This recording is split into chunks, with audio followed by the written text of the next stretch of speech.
Тогава следващата сценка, преди да сме я видяли.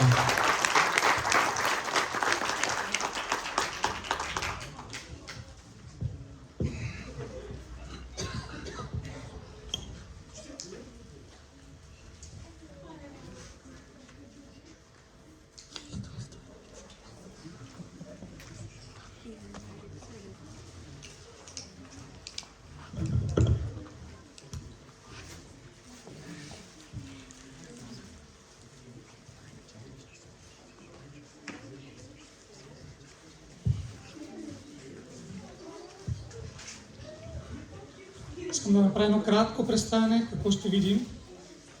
Всички сме чували историята за блудния син. Всички я знаем по един начин, който е написан в Библията. Обаче искаме да я видим и пречупена в днешно време. Как ще изглежда тази сценка? Как ще изглежда тази ситуация? Как ще влезе нашия блуден син в различните моменти, в които той ще изпадне? Как ще постъпи неговия баща и неговия брат? И естествено каква е поуката от всичко това. Затова може да се насладите и да очаквате нещо различно. Бъдете благословени.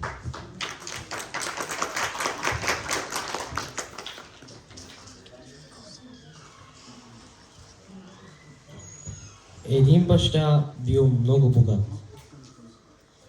Той бил успешен земевладелец, който притежавал множество декари и рози. Всичко това постигнал с много труд през годините и по този начин натрупал голямо имане. Този баща е имал двама сина, като по-малкият син навършил пълнолетие.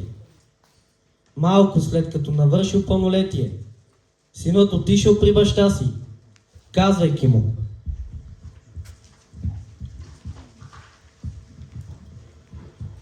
Татко, вече съм пълнолетен и искам да следвам своите мечти. Няма кой да се занимава с твоите рози.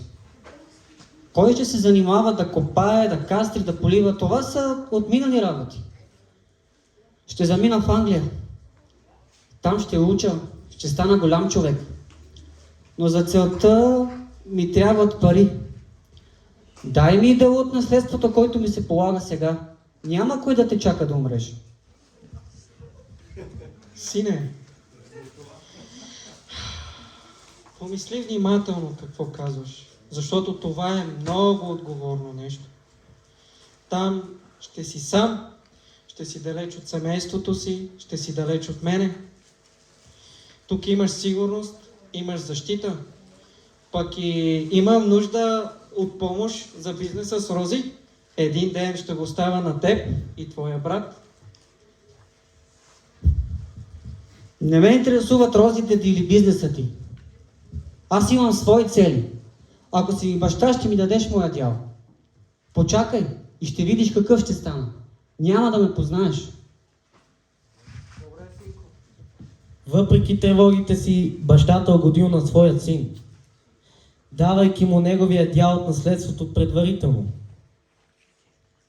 Това било много болезнено за него, защото очаквал синът му да продължи с развитието на неговия бизнес, следвайки неговите стъпки.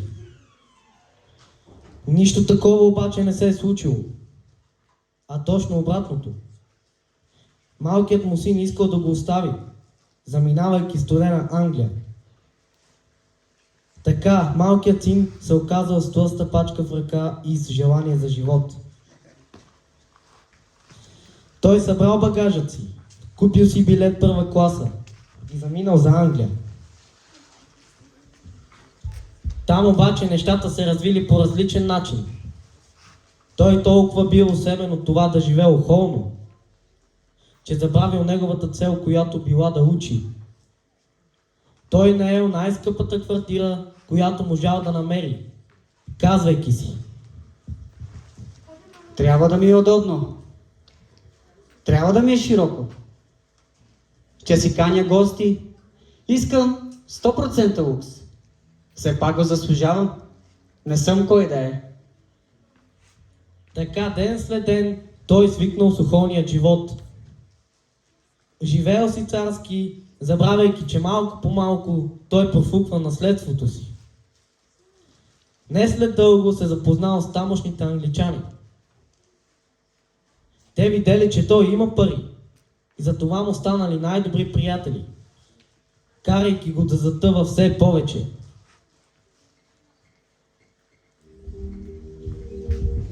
Здравей, брат! И знаеш ли, като те видях, ми дойде страхотна идея. До вечера има дискотека и ще няма днеска като се паре. Обаче е малко скъпичко, а ти си от арабиите, нали? Ти ще поемеш разходи. Иска ли питане, брат? Там сме. Аз поемам всичко. Така тяхната група отишли на дискотека, оставайки разноските на малкия син. Така те отишли на дискотека.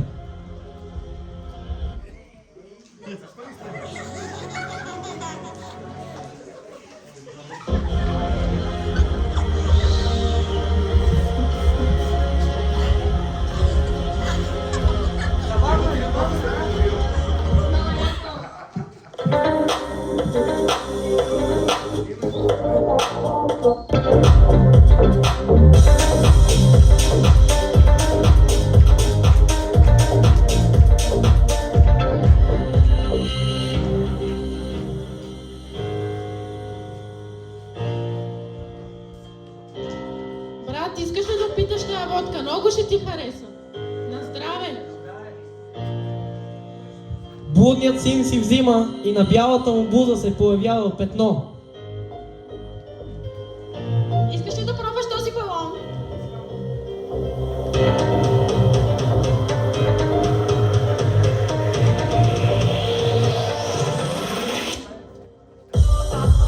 Той отново приема и се появява още едно петно.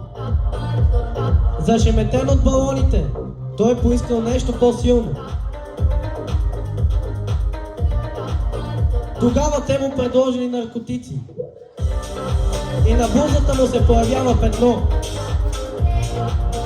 Тогава един от групата предлага: Ей, брат, тук нещо не ми е много готино. Става ми скучно. Искаш ли да ходим малко на казино, да цъкаме там нещо рулетки, а? групата се отправила към казиното. Там започнали да играят на машинките и рулетките. Момичетата се въртяли около блудният син. И така го измамили, че му взели и последните пари от наследството.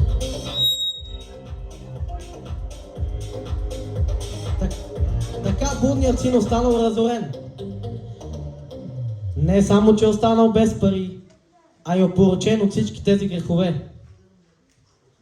Света го беше погълнал, чудил се какво да прави. И тогава решил да вземе пари назаем, за да се върне в България. Започнал да работи за други хора. Работил на полето, а след това хранил и почиствал кочината на прасетата. Там не му давали да яде нормална храна, а от помията на прасетата. Всички го мачкали и той се чувствал безпомощен. Не е издържал вече там и решил да се завърне в бащината къща. Татко, провалих се.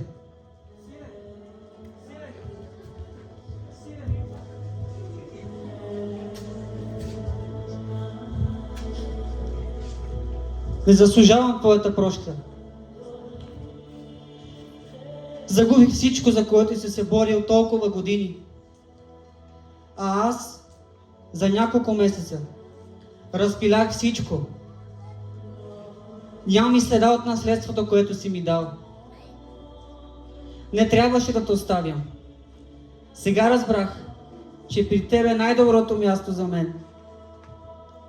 Моля те, приеми ме за твой работник и слуга. Не заслужавам вече да се наричам твой син. защото нито един син не постъпва така, както постъпих аз. А бащата, като го видя отдалече, му стана мило и се завтече. Сине, стани. Достатъчно.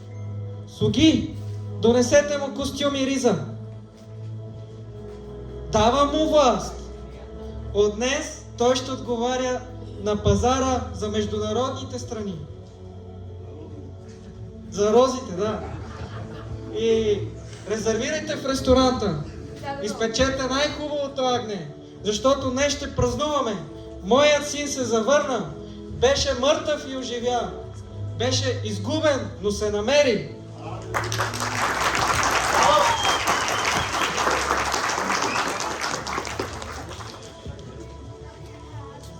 А по-големият син беше на обектите с рози. И навръщане чул веселбата. И повикал един от работниците. И го попитал какво се е случило. Така той разбрал, че неговия по-малък брат си е дошъл от чужбина разорен. Пропилявайки своята част от наследството на баща си,